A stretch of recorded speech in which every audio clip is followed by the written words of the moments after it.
Queridos amigos, creo que ya no es un misterio que hemos estado hablando de un conflicto entre el bien y el mal. Esa ha sido la temática, la tónica de cada lección, porque es el gran tema de esta temporada.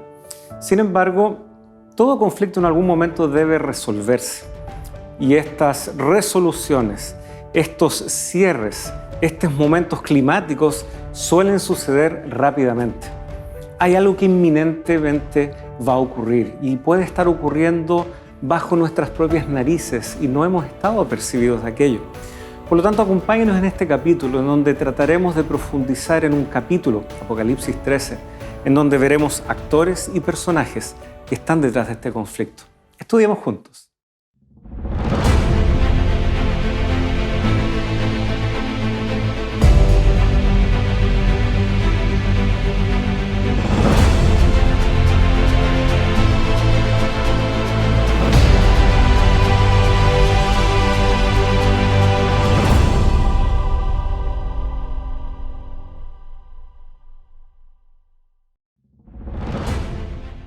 Santifícalos en la verdad, tu palabra es verdad. Juan, capítulo 17, versículo 17. Queridos amigos, qué grato placer estar junto a ustedes una vez más, llegando desde los estudios del Nuevo Tiempo a su hogar, tal vez a su lugar de trabajo, tal vez en un momento tranquilo que usted tiene junto a su familia para estudiar la palabra de Dios. Qué bueno que gocemos todavía de este privilegio, sin duda. Estamos también dándole la bienvenida una vez más al pastor Sergio Celis, que nos ha estado acompañando toda la temporada y sin duda lo hará hasta el final. Así que, pastor, una vez más, gracias por estar con nosotros. Muchas gracias por la oportunidad, ya llegando a la lección número 11. Ya nos acercamos ya a la recta final de este trimestre, que ha sido sin duda emocionante el poder repasar todas las etapas, cómo el conflicto cósmico se fue expresando en todas las etapas de la historia y cómo se expresará también en el fin del tiempo, ¿no? El desenlace final que estamos comenzando a ver. Así es, así que hay muchas escenas que nosotros ahora vamos a tener que tal vez imaginar, pero no intuyendo así, no. De acuerdo a lo que la palabra de Dios nos dice, vamos a poder con seguridad imaginar ciertos escenarios a la luz de lo que la palabra de Dios nos señala. Así que para que ese recorrido sea bueno, sea provechoso, sea bien informado, vamos a nuevamente pedir la ayuda de Dios a través de la oración. Así que, queridos amigos, como siempre, los invitamos a participar de esa oración junto a nosotros. Señor, muchas gracias por la oportunidad de ir a tu palabra una vez más, por este nuevo episodio dentro de esta temporada en donde estamos analizando este conflicto entre el bien y el mal, entre la verdad y el error, entre Cristo finalmente y Satanás. Ayúdanos para tener la claridad suficiente, para estar apercibidos, para dejar que nuestros sentidos, nuestra mente puedan ser impactados por tu verdad y que en este diálogo que vamos a sostener junto a nuestros amigos, seas tú quien nos informe, nos eduque, nos enseñe y venga también a nuestro corazón. Lo pedimos en el nombre de Jesús. Amén. Muy bien, tenemos un título bastante sugerente. La guía de estudios sugiere el conflicto inminente para todo lo que vamos a dialogar en este momento. Inminente. Ahora, tal vez podemos hablar de conflicto que viene ya de hace siglos, pero ciertamente notamos una escalada y como tú bien decías antes de la oración, hay un cierto desenlace y los desenlaces suelen ser rápidos. Algo que pudo haber durado años en gestarse a veces se resuelve en cosa de horas. ¿Cómo va a ser ese escenario? ¿Qué tipo de conflicto es el que está aquí en juego? ¿Qué dinámicas están involucradas? Justamente hacia allá queremos dirigir nuestra atención. ¿Qué tipo de conflicto va a ser este? Bueno, durante todo este trimestre hemos estado hablando acerca del conflicto cósmico que comenzó en el cielo y que se pasó a la tierra, ¿no? Y que ha tenido un desenlace, digamos, un desarrollo, y estamos muy prontos, creemos nosotros, de ver ese desenlace final. Y así como el conflicto inicial fue en torno a quién es digno de ser adorado, por así decirlo, ¿no es cierto? Si Dios es digno de ser adorado, vemos que en el libro de Apocalipsis se nos presenta nuevamente este conflicto de adoración, ¿no? El conflicto final y finalmente el desenlace final acá en esta tierra tiene que ver justamente con ese conflicto de adoración, de a quién adorar. Y vemos nosotros allí en varios capítulos de Apocalipsis ese conflicto de adoración, ¿no? Yo veo que tienes ahí Apocalipsis 4:11, sí, donde hay una primera declaración que sería bueno destacar, ¿no? Sí, de hecho, hice una búsqueda preliminar, pero en el libro de Apocalipsis ocurre 22 veces esta idea de o adoraron, que es la más común, o adorar en forma de invitación o declarar una cierta realidad respecto a la adoración. 22 veces por lo menos está esta idea. Y justamente la primera es esta, Apocalipsis 4, versículos 10 y 11. Es la primera mención y de ahí no desaparece hasta el final del libro.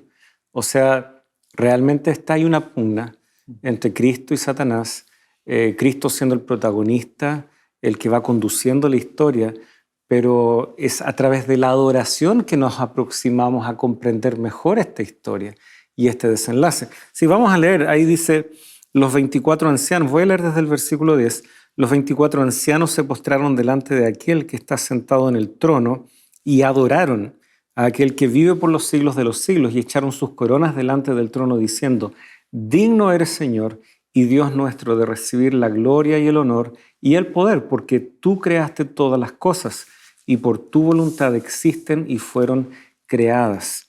O sea, Él merece la adoración por razones muy concretas. Él es el creador. Él es el que ha sustentado y ha redimido esta creación. Por lo tanto, esa adoración es más que justificada. Pero el libro de Apocalipsis, y ya hemos podido adelantar ciertos pasajes de este libro, señala que alguien más quiere ser adorado. Así es. Mira que cómo se va configurando todo finalmente. Vamos a ir a algunos capítulos claves, pero es importante que nosotros veamos cómo esto se torna en torno a gira en torno a la adoración en el mensaje de los tres ángeles también. Si nosotros revisamos ahí en Apocalipsis 14, 6 al 12, incluso el primero y el tercero hablan de adoración. El primero dice, temed a Dios, dadle gloria, porque la hora de su juicio ha llegado, y adorad a aquel que hizo el cielo y la tierra, el mar y las fuentes de las aguas. 14:7. Apocalipsis 14:7. Y en el versículo 9 del mismo capítulo, o sea, 2 versículos después, dice, y el tercer ángel lo siguió diciendo a gran voz, si alguno adora a la bestia y a su imagen, o recibe la marca en su frente o en su mano, él también beberá del vino de la ira de Dios, que ha sido vaciado puro en el cáliz de su ira, y será atormentado con fuego y azufre delante de los santos ángeles y el Cordero. Y sigue después, ¿no? Entonces, aquí vemos que hay un conflicto, hay un llamado a adorar a Dios como creador. Y nos hace una advertencia de que el resto de las personas que no adoren a Dios como creador finalmente terminarán adorando ¿qué cosa? La bestia. A la bestia. A la bestia. Entonces, hay un conflicto de adoración, hay una invitación a llamar a Dios adorar a Dios como creador y una advertencia a aquellos que adoran a la bestia, que vamos a ver que es un falso sistema de adoración también, ¿no? Que ha construido un falso sistema de adoración. Ahora, es interesante notar que también esta adoración al Creador, ¿no? Tiene que ver con reconocerlo como Creador, temer a Dios, darle gloria, pero sin duda también tiene que ver con nuestro compromiso con Él de querer obedecer lo que Él ha dicho. ¿Sabes que un problema que nosotros tenemos, siento yo, en la sociedad actual, es que pensamos que cualquier cosa es permitida si viene de mi corazón? No, pero yo tenía buenas intenciones, salió de mi corazón y por lo tanto es permitido. Si nosotros vamos a la palabra de Dios, nos vamos a dar cuenta que Dios ha revelado que hay ciertas cosas que deben hacerse como Él ha dicho. Ya estudiamos hace un par de semanas, ¿no es cierto?, que el tema del conflicto también tiene que ver con un día correcto y un día falso de oración. Y que aquellos que son fieles a Dios, se les llama, ¿no es cierto?, al remanente, en Apocalipsis 12:17, los que son perseguidos, son los que guardan los mandamientos de Dios y tienen el testimonio de Jesucristo. En Apocalipsis 14:12, al finalizar los mensajes de los 3 ángeles, dice, aquí está la paciencia de los santos, los que guardan los mandamientos de Dios y la fe de Jesús. Entonces, se hace esta advertencia, estos mensajes de los 3 ángeles, ¿no?, de salir de Babilonia, o sea, de adorar a Dios como creador, salir de Babilonia, de este falso sistema de adoración, de la advertencia de adorar a la bestia. Y luego se dice que aquellos que tienen paciencia, aquellos que van a lograr sobrevivir esto, son los que guardan los mandamientos de Dios. Por lo tanto, vemos que hay una advertencia respecto a que solo aquellos que son fieles a Dios, están dispuestos a adorarlo como Él ha dicho, como creador, en relación a los mandamientos de Dios, van a ser los que van a poder vencer en medio de esta crisis final que se avecina. Y hay un texto que, si bien no está incluido en la guía de estudios, sí está en el libro de Apocalipsis y tiene un trasfondo bastante rico, ¿ya? Provienen las imágenes en estos capítulos, capítulos 8 y 9 de Apocalipsis, en donde vemos las trompetas. Esas imágenes que se ocupan en la descripción de cada trompeta provienen del Éxodo, provienen de las plagas del Éxodo. Y volverán a aparecer como las plagas finales en los capítulos 15 y 16 específicamente. La descripción de las trompetas y esas plagas son muy similares porque ambas tienen como base el relato del Éxodo. ¿Cuál era la intención de todo el libro del Éxodo? Que me conozcan y sabrán que yo soy Jehová, tanto los egipcios como el propio pueblo que está siendo rescatado de la esclavitud. Recordemos, ellos en esa esclavitud llevaban tal vez un siglo, pero en Egipto en general alcanzaron a completar un poco más de 400 años. Por lo tanto, se habían acomodado a vivir al estilo egipcio. Creencias, costumbres. Entonces ellos tenían que redescubrir a este Dios que había hecho un pacto con Abraham, con Isaac, con Jacob. Tenían que volver a encontrarse con él, a conocerlo como era en verdad. Y Dios se presentó como un Dios poderoso y más poderoso que los dioses de Egipto, porque cada una de estas plagas justamente mostraba de que los dioses de Egipto eran impotentes frente al poder de Dios. Y es así que tanto el pueblo como Faraón y todos quienes habitaban en Egipto tenían la posibilidad de conocer la grandeza y el poder de Dios por sobre estos dioses falsos que ellos tenían. Por lo tanto, cuando llegamos al capítulo 9 de Apocalipsis, en el contexto justamente de la 6ª trompeta, falta todavía una, se nos señala algo muy interesante. Versículo 20 y 21 del capítulo 9. El resto de la humanidad, los que no fueron muertos por estas plagas, no se arrepintieron, dice aquí, de las obras de sus manos, ni dejaron de adorar a los demonios y a los ídolos de oro, de plata, de bronce, de piedra y de madera, que no pueden ver, ni oír, ni andar. Y tampoco se arrepintieron de sus homicidios, ni de sus hechicerías, ni de su inmoralidad, ni de sus robos. O sea, notamos, tal como fue en ocasión del Éxodo, en donde Dios dio amplias muestras de su poder, de su disposición a librar, de que incluso Faraón podría haber ablandado su corazón y haberse dado cuenta de la grandeza de Dios y haber colaborado con este plan de librar al pueblo de Israel. Bueno, también sucederá que en estos momentos inminentes de la historia del mundo, muchos también tendrán la posibilidad de arrepentirse, de conocer a Dios, de ver las evidencias de su accionar, pero muchos preferirán no hacerlo. Y eso no los deja en terreno de nadie. No los deja en terreno de nadie. Como tú bien leías ahí ese contraste, ese mensaje del primer y del tercer ángel, o se adora al Creador o finalmente terminamos adorando a la bestia. Y aquí vemos exactamente lo mismo. No adorar a Dios, no reconocerlo en su grandeza, es entonces perseverar y porfiar en la adoración de ¿qué cosa? Demonios, expresado a través de estos ídolos de oro, plata, bronce, etc. O sea, no hay un terreno neutro. Y Dios ha dado amplias muestras de que Él existe y de que Él está por sobre estas fuerzas o poderes que el ser humano quiere manipular para su beneficio. Dios está por sobre aquello, como ya veíamos en lecciones anteriores. El asiento de su gobierno es su carácter, un carácter moral, un Dios que se ha comprometido a resolver las cosas no jugando sucio como hace el enemigo, sino a través de un carácter de amor. Y yo creo que vale la pena recalcar aquello y volver a enfatizar esta idea. Cuando se trata de la adoración no hay terrenos neutros. Así es. Y cuando nosotros entendemos esto, de cómo se va configurando este engaño final de adoración, intentando configurarse un sistema de adoración falso, y hemos hablado un poquito de eso en las lecciones anteriores, ahora nos encontramos con que en el tiempo del fin va a suceder algo que quizás a nosotros nos cuesta un poquito de entender. Creo que también ya lo mencionamos en algún momento, porque la Biblia dice que nuevamente habrá persecución. Es difícil imaginarse cómo en un tiempo como el nuestro, siglo XXI, donde al parecer hay tanta tolerancia y respeto por el otro. Libertad, donde cada uno es libre de hacer, adorar lo que uno quiera. Porque eso es algo importante. O sea, pueden haber sistemas alternativos de adoración.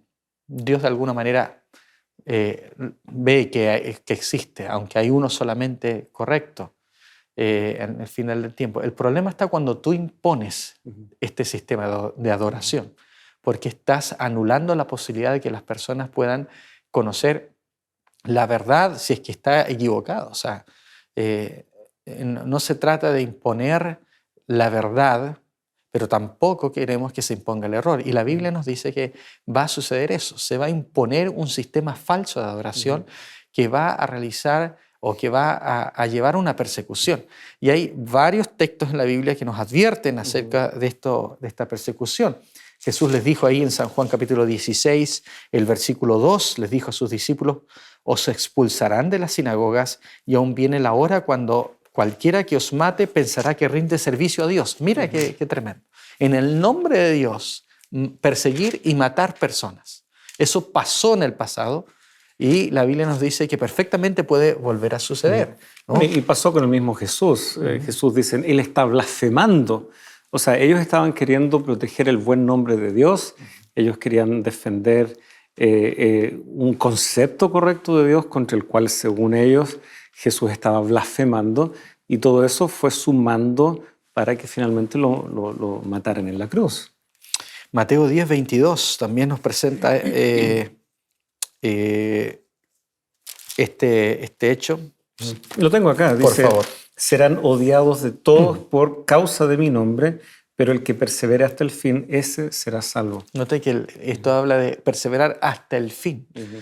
Estamos hablando de que en el tiempo del fin se nos invita a perseverar, y eso inmediatamente nos recuerda también Apocalipsis 14, 12, ¿no? Que los que perseveran, los que tienen la paciencia de los santos, ¿no? Se nos invita a mantenernos fieles a Dios, aún en medio de circunstancias de persecución. Lo interesante es que se ocupa la palabra odiados. Hoy está muy de moda eso de evitar un discurso de odio o promover el odio. Se trata de mantener un discurso muy políticamente correcto respecto a esto. Pero, ojo, Jesucristo nos está percibiendo. Cuando Satanás ha logrado engañar la suficiente cantidad de gente, la verdad va a molestar. La verdad va a incomodar al punto que se querrá callar esas voces, al costo que sea.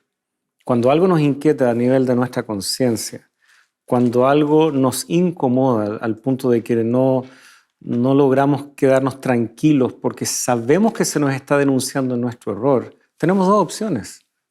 O reconocemos, nos arrepentimos, aceptamos la gracia de Dios, o nos empecinamos en el error, tal como lo veíamos también ahí en Apocalipsis 9.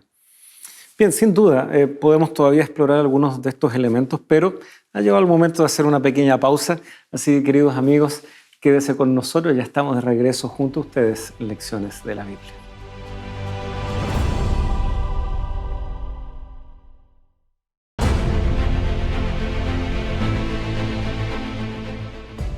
Hola amigos, es un gozo poder encontrarnos una vez más en tu programa Lecciones de la Biblia. ¿Alguna vez te has preguntado cuál es el poder de la oración? ¿Cómo debes orar?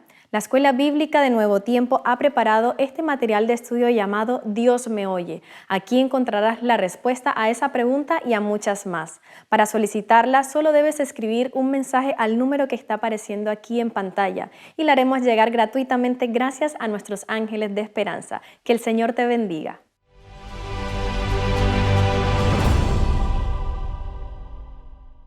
Ya estamos junto a ustedes, queridos amigos. Gracias por aguardar esa muy breve pausa. Y queremos dedicar un momento, como lo solemos hacer en este segundo bloque, para saludarlos ahí donde ustedes están. Tenemos saludos de diferentes lugares del mundo, nos da mucha alegría aquello. Y cada vez que ustedes pueden darse el tiempo de mandar y expresar esos saludos, eso sin duda trae mucha alegría a todo el equipo que con tanta dedicación y esmero tratan de llevar este contenido tan valioso a cada uno de ustedes. Y quisiera mencionar aquí a nuestra amiga y hermana Norma Cuevas. Ella agradece y nos desea también las más ricas bendiciones para tanto este ministerio y nuestros hogares. Aurora Pérez, que nos escribe desde México, también agradece la explicación que desde aquí se puede realizar respecto a estos estudios. Desde España, Carmen Alejos, desde allí también nos envía sus cariños y saludos. Y finalmente desde Argentina también retribuirle los saludos a Verónica Pino. Muy lindo el estudio de lección, muchas gracias, dice ella, y nos envía un abrazo. Así que, Pastor Sergio, un abrazo ahí desde Argentina. Muchas gracias, queridos amigos. Sin duda es un placer ver y acompañar lo que ustedes van comentando ahí. Y sin duda aprovechen de compartir este contenido con quienes ustedes saben pueden verse beneficiados por el estudio de la palabra de Dios. Ya hemos visto un poco la naturaleza de este engaño, las cosas que están en juego, pero siempre hay alguien detrás. Y ya hemos visto Cristo y Satanás, ahí está la pugna. Pero Satanás no se va a presentar así como así. Sabemos que la Biblia nos presenta ciertos poderes que han sido instrumentales para que Satanás lleve adelante sus engaños. Y ya hemos aludido a este capítulo antes, pero ahora por lo menos queremos enfocarnos bastante en Apocalipsis 13. Es un capítulo que ha cautivado, ¿no es cierto?, la imaginación. Hay un número bien críptico ahí, bien enigmático, el 666. Pero esto no debería distraernos, porque ese es solo un aspecto de lo que este capítulo señala. ¿Qué es lo que más valdría la pena destacar de este capítulo? ¿Quién está detrás aquí? Bueno, ya que estamos hablando de esta crisis, de este conflicto final, cómo se configura este falso sistema de oración, sería bueno identificar ver cómo la Biblia identifica el poder perseguidor y este falso sistema de oración del tiempo del fin. Y podemos comenzar leyendo el capítulo 13, pero me gustaría que no lo hiciéramos en mi versión porque comienza con un error de traducción, pero ya me di cuenta que su versión sí comienza de manera adecuada, ¿no? Sí. El dragón se paró sobre la arena del mar. Ajá. No es que Juan se paró en la orilla, como sino que la Reina Valera 60 dice, sí, me paré. Dice, claro. ¿no? Entonces, Juan como que paró a mirar el mar, ¿no es cierto? Claro. Cuando uno sale a pasear el mar. Claro. Pero acá no, acá es el dragón. Es el dragón que viene persiguiendo, describe esa persecución en la parte final del capítulo 12, se dispone a hacer guerra contra el resto de la descendencia y viene y se planta el dragón ahí a la orilla del mar. Porque claro, él ahora será testigo de quienes él va a usar para llevar adelante esta persecución. Exactamente. Entonces, vemos que Satanás está buscando, el dragón lo identifica claramente el capítulo 12 como Satanás, está buscando sus secuaces, por así decirlo, sus instrumentos a través de los cuales va a perseguir a la mujer en el tiempo del fin, ¿no? Sabemos la mujer es la iglesia, el remanente, los que guardan los mandamientos de Dios. Entonces se comienza a configurar, bueno, ¿cómo voy a perseguir, cómo voy a destruir a este grupo de personas que quieren ser fieles? Y él se para sobre la arena del mar y dice allí que se ve subir una bestia que tiene 7 cabezas, 10 cuernos, y en sus cuernos 10 diademas, y sobre sus cabezas un nombre blasfemo. Y la bestia que vi era semejante a un leopardo, sus pies como de oso, su boca como boca de león, y el dragón le dio su poder y su trono y grande autoridad.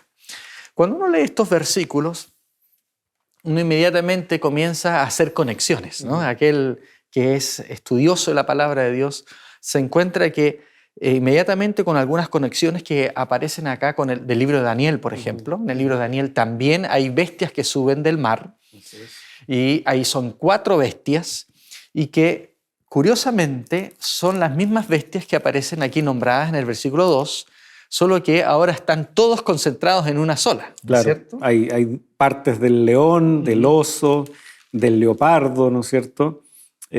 Todas mencionadas allí en el capítulo 7 de Daniel. Y si uno suma el total de las cabezas, no sé, porque el león del capítulo 7 de Daniel tenía solo una cabeza, lo mismo el oso, pero ya llegamos al leopardo y ese tiene 4 cabezas, así que ahí ya vamos sumando 6. Y después viene una bestia espantosa y terrible que presumiblemente tiene solo una cabeza, no se describe como teniendo más, o sea, son 7 cabezas. Aquí están las 7 cabezas de nuevo. Así que la descripción de los animales ahora están compuestos, digamos, y tenemos la suma de las cabezas. O sea, es un poder que no surge de la nada, que ha ido recogiendo una cierta sabiduría y estrategias a lo largo de los años, y Satanás siempre ha estado detrás. Pero como tú bien destacabas, en este tiempo final vuelve con una fuerza renovada, recogiendo estrategias, artimañas y engaños que ya ha usado antes en la historia. Interesante que el versículo 2 habla de que el dragón es el que le da su poder y su autoridad.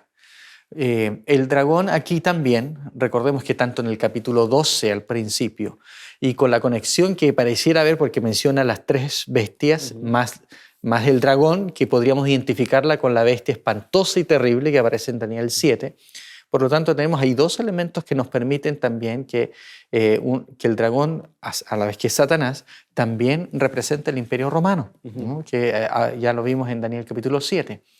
Y que está dispuesto también a perseguir al hijo de la mujer tan pronto este nace, en el capítulo 12. Por lo tanto, estamos hablando de estos poderes, ¿no es cierto?, que fueron desarrollándose en la historia, que ya los identificamos en una lección anterior, que vienen desde Babilonia, Medo-Persia, Grecia, Roma, que es el dragón. Pero dice que Roma le da el poder, autoridad a esta nueva bestia que aparece aquí en Apocalipsis 13. Si nosotros seguimos el mismo esquema que nos presenta Daniel capítulo 7, Daniel capítulo 8, y lo que dice acá, estamos enfrentándonos con el mismo poder que sigue después de la Roma pagana. Y por lo tanto estamos viendo acá que se está hablando de este poder religioso político que se levanta en Roma una vez que el centro administrativo del imperio sale de Roma y se desplaza hacia Constantinopla. Sabemos, ¿no es cierto?, que quien hace ese cambio es Constantino, ¿no?, que se mueve hacia Constantinopla y deja al obispo de Roma, por así decirlo, como a cargo de la administración política de la ciudad de Roma y de aspectos del imperio allí. Y por lo tanto, eso fue una manera de poder traspasarle aquí su poder, su trono y su autoridad. ¿Qué imperio, vamos a decir, reemplazó al imperio romano en Roma después de la caída del imperio romano? No cabe duda en la historia, ¿no?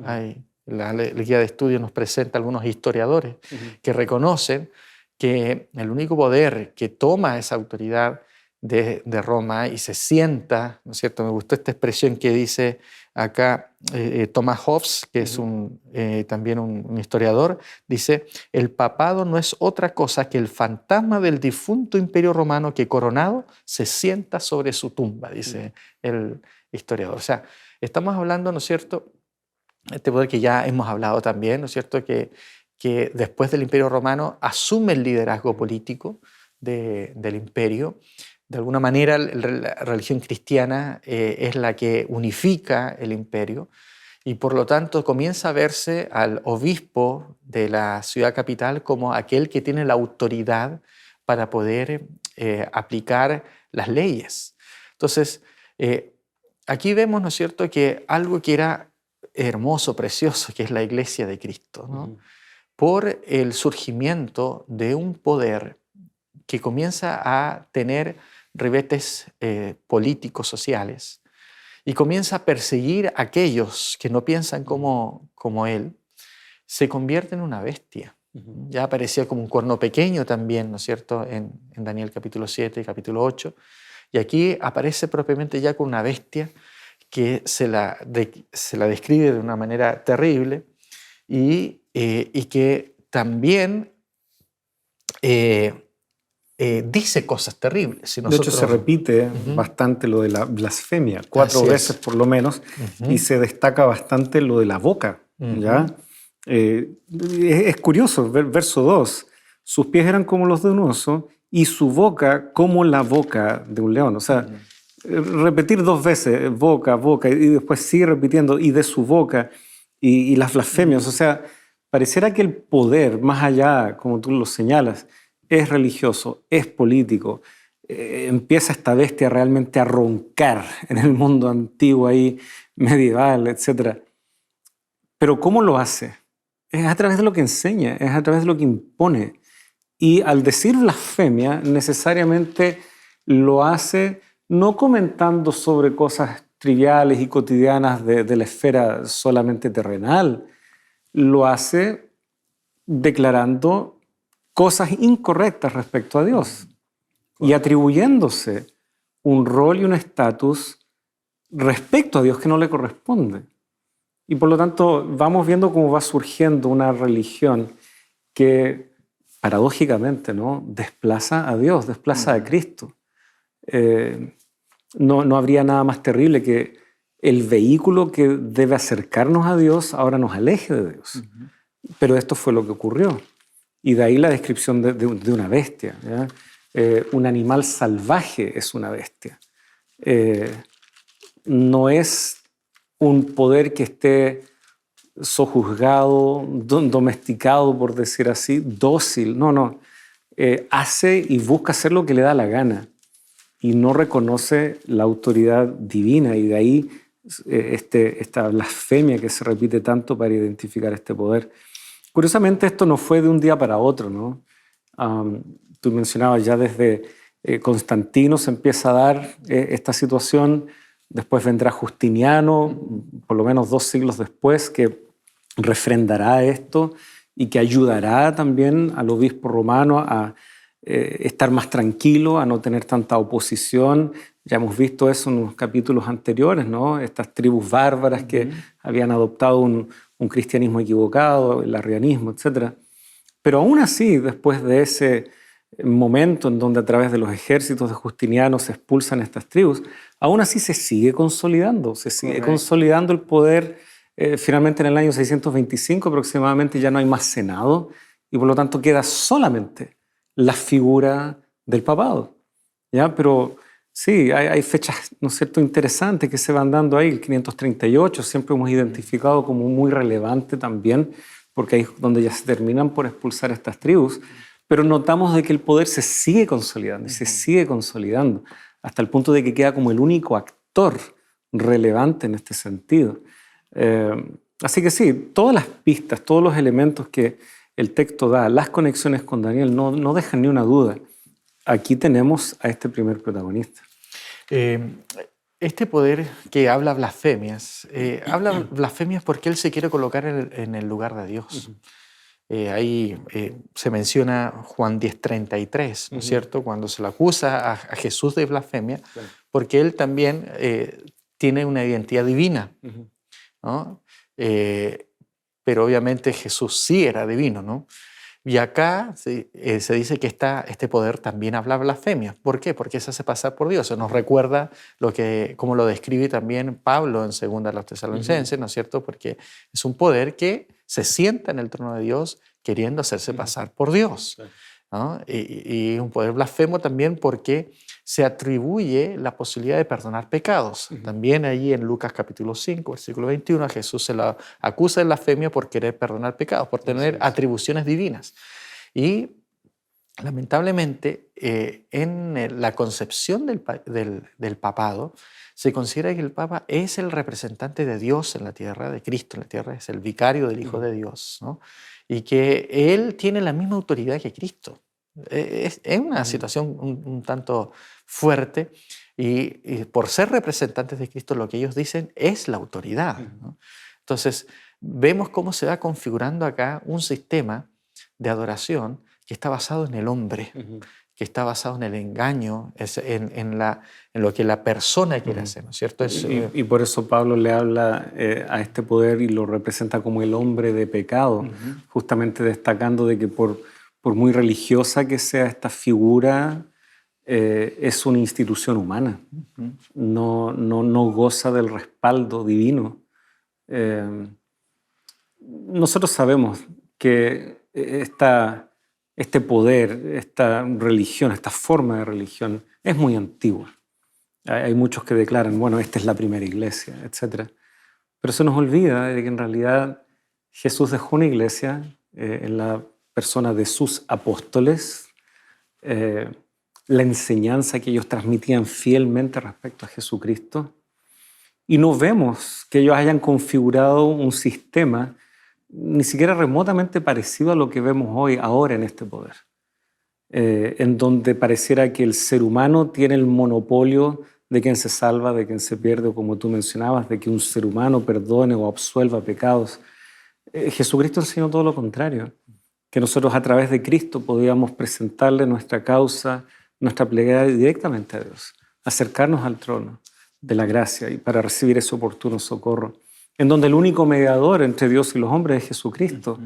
Vemos una iglesia tanto más dinámica y en muchos aspectos mucho más sencilla, y que enseñaba un evangelio que liberaba, ¿no? que entregaba un perdón que ni un ser humano o institución o ritual podía otorgar.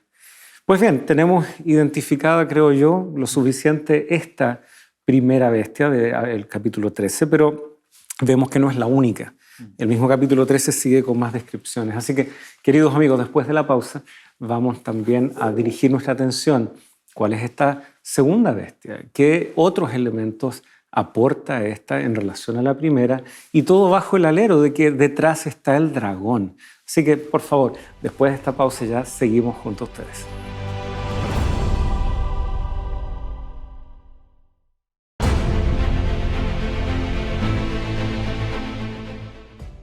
Hola amigo, no importa si eres ateo, agnóstico o religioso, reflexionar sobre el propósito de la existencia humana siempre será de gran importancia.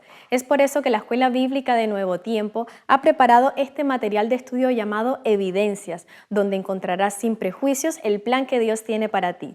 Es por eso que queremos invitarte a que solicites este material de estudio al número que está apareciendo en pantalla, o también lo puedes hacer ingresando a nuestro sitio web. La haremos llegar gratuitamente gracias a nuestros ángeles de esperanza. Estaremos esperando por ti.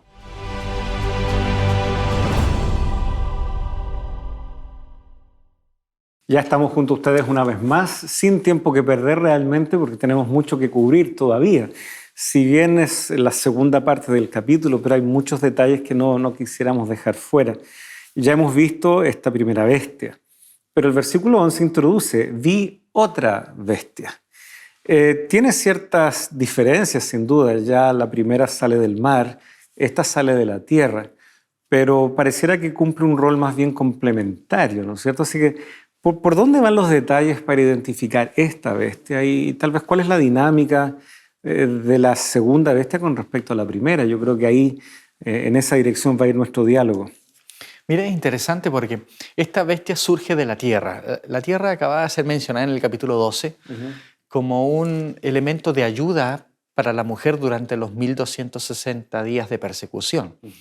Ya mencionamos en otros capítulos, ¿no es cierto?, que ese periodo de 1260 días aparece varias veces en la Biblia y aparece tanto en el capítulo 12 como también en el capítulo 13 que estamos estudiando, en el versículo 5, porque dice que se le dio boca que hablaba grandes cosas y blasfemias que mencionamos, y se le dio autoridad para actuar 42 meses. O sea, esa autoridad para hablar para blasfemias y también para perseguir, como dice el capítulo 12, es por un periodo, ¿no es cierto?, que ya lo hemos estudiado en el pasado, ya mencionamos el año 538, 1798, cuando el Papa Pío VI es tomado prisionero por el general Berthier, general de Napoleón.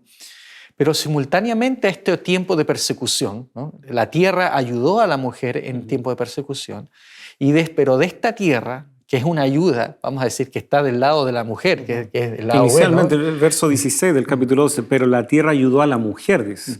Claro. Pero ahora parece que va a cambiar. Pero ahora esa misma tierra provee una bestia. Y ese cambio uno lo puede ver en la misma bestia, porque la bestia es descrita, dice, como una bestia que tenía 2 cuernos semejantes a los de un cordero, pero hablaba como dragón. Es algo curioso, ¿cierto? Se menciona 2 animales totalmente contrastantes. Un cordero, que es caracterizado siempre como un animal manso, un animal tranquilo, no es un animal, digamos, que sea peligroso. Y de hecho, cordero en Apocalipsis usa 31 veces para Jesús, exclusivamente. Creo que son 30 veces. Pero aquí ya empezamos a notar algo extraño. O sea, hay una apariencia de cordero. Parece cristiano esto, pero en realidad su influencia es dragónica, ¿ya? Cuando comenzamos a revisar en la historia, ¿qué poder surge que ayuda a la mujer? O sea, que es un elemento que favorece la libertad en medio de la persecución, pero que finalmente, dice acá la Biblia, se usarán factores, también ayudará en la persecución. Creemos que no hay otro poder que describa, que aparezca en la historia y que pueda encajar perfectamente en esta descripción que los Estados Unidos de Norteamérica. Porque en los Estados Unidos, ¿no es cierto?, sabemos que se forma a partir de personas que vienen huyendo de la persecución religiosa, que vienen huyendo de Europa, especialmente de Inglaterra, ¿no es cierto?, pero también mucha gente del continente de Francia, de Holanda. Sabemos que se la presenta como la tierra de la libertad, donde la gente llega a establecerse. Son colonias donde la gente que llega es muy religiosa. La base de los Estados Unidos fue una base muy protestante, ¿no? De hecho, todavía el lema de la nación es "In God we trust", en Dios confiamos. En Dios confiamos. Es una nación que está fundada en los principios del cristianismo protestante. Entonces, acá comenzamos a ver un contraste. Estamos hablando de un poder perseguidor en Europa, como es el papado, gente que huye y que llega a Norteamérica para poder fundar, digamos, una nación donde no hay rey, donde tampoco hay papa, supuestamente, ¿no?, donde no hay una persecución religiosa. Y por eso se observa, como tú decías, no hay rey.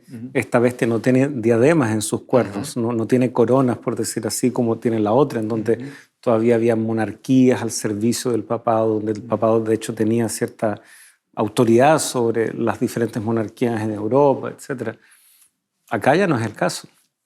Por lo tanto, se nos está diciendo que en el final del tiempo, ¿no?, y aquí es donde comenzamos a hablar de cosas que todavía no han sucedido del todo, sí se están configurando. Estados Unidos es una nación que históricamente ha sido de tendencia protestante, pero acá se nos está diciendo que en el último tiempo va a trabajar de la mano, mancomunada, con este poder perseguidor que conocemos, ¿no?, que volverá a surgir y donde aparece con herida de muerte. Después hay varias cosas. Al principio viene esta bestia, pero que ahora se va a utilizar a este otro poder que levantará, dice, una imagen de la bestia. Eso aparece más adelante, ¿no? Sí, el versículo 15, se le concedió dar aliento a la imagen de la bestia, para que la imagen de la bestia también hablara y diera muerte a todos, va a reproducir la manera religiosa que ya conocemos de la primera, de una manera que a muchos va a tomar por sorpresa, porque como tú dices, tiene un legado religioso bastante diferente.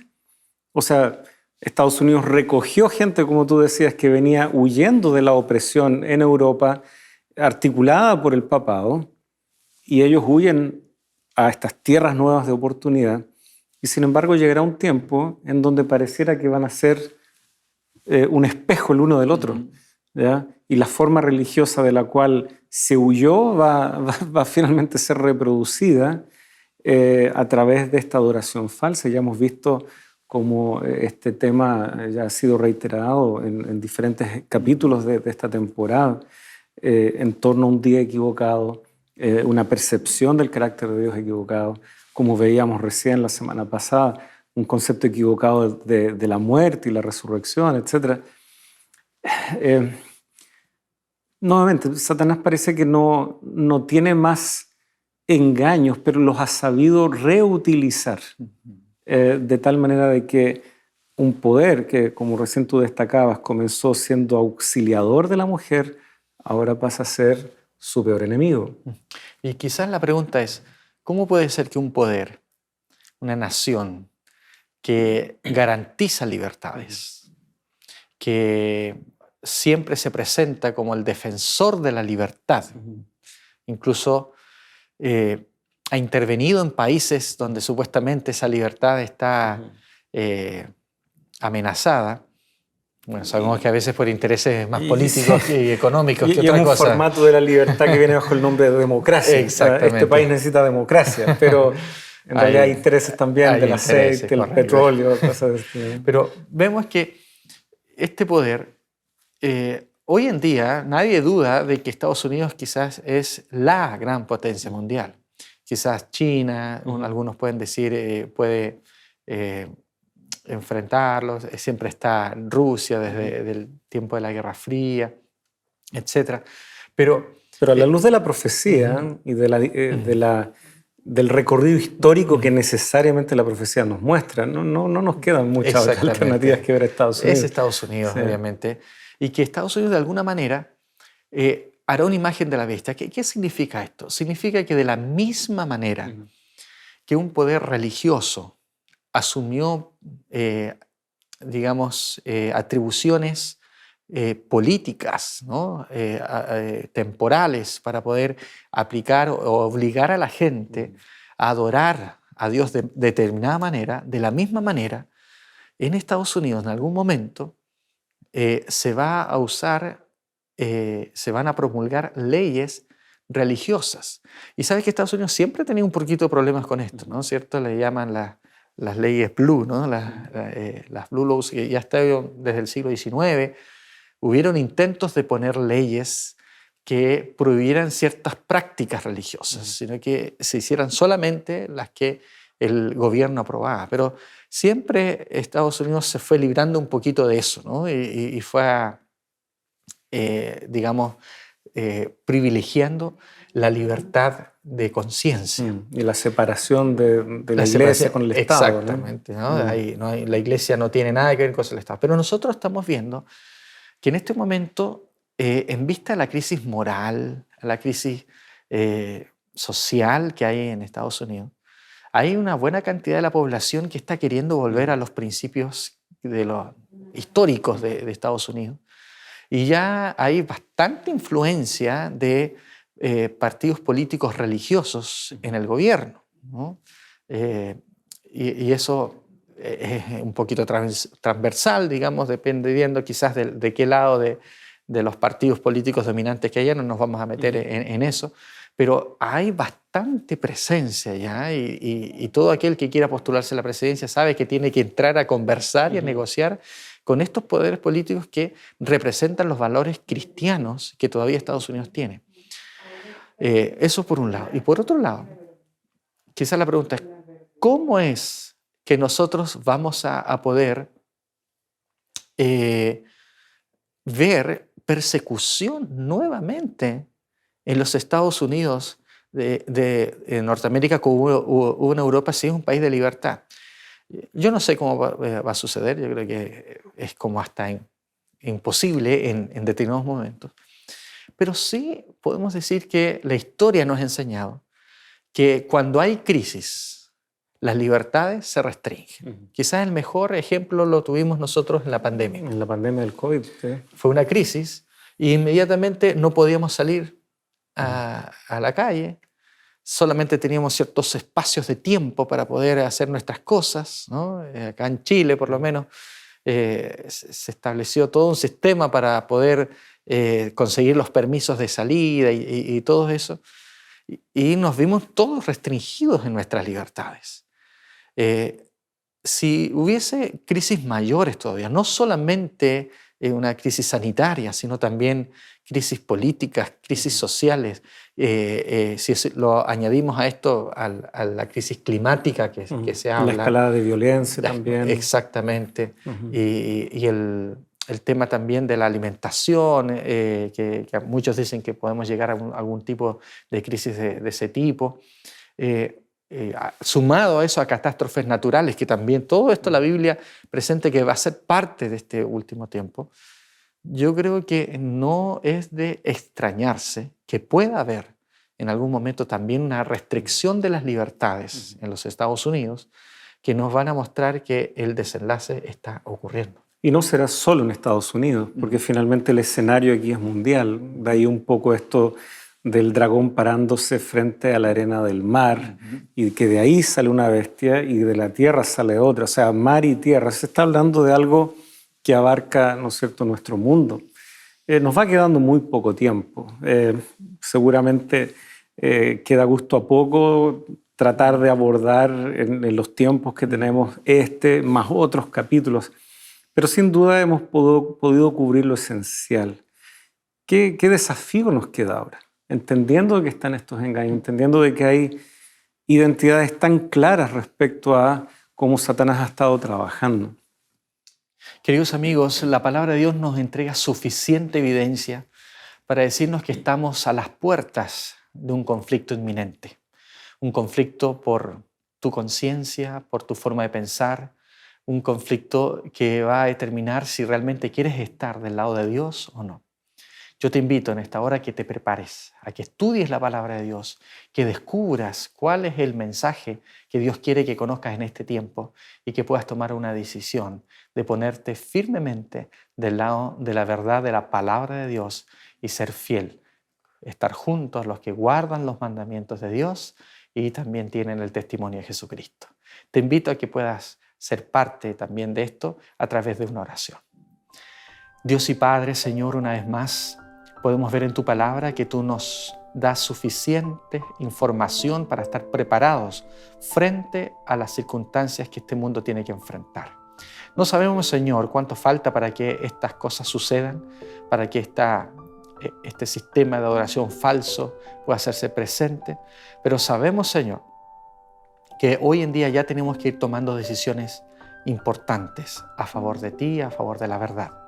Ayúdanos, Señor, a poder hacer esas decisiones. Que las personas que están viendo, que están escuchando, Señor, puedan también en sus casas, puedan tomar la decisión de ser fieles a tu palabra y fieles a tus mandamientos. Gracias, Señor, por esta oportunidad que nos das.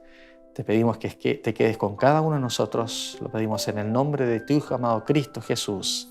Amén. Amén. Queridos amigos, muchas gracias por haber participado junto a nosotros y dejamos la invitación abierta para un próximo episodio de Lecciones de la Biblia.